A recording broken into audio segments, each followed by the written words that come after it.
So, I'm not going to tell you how you should and shouldn't live your life or what you should and shouldn't believe. That's not up to me, it's up to you. So instead, I'll just give you a little bit of perspective. If you were a Gentile living in the first century in, let's say, Galatia, and you wanted to join up with this community of believers that would eventually become known as Christian, you wouldn't go to a church building.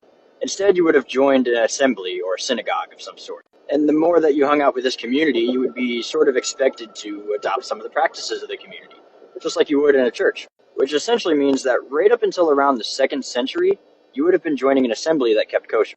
And even then, until around the end of the 2nd century, we don't really see a drift away from the practices of Torah.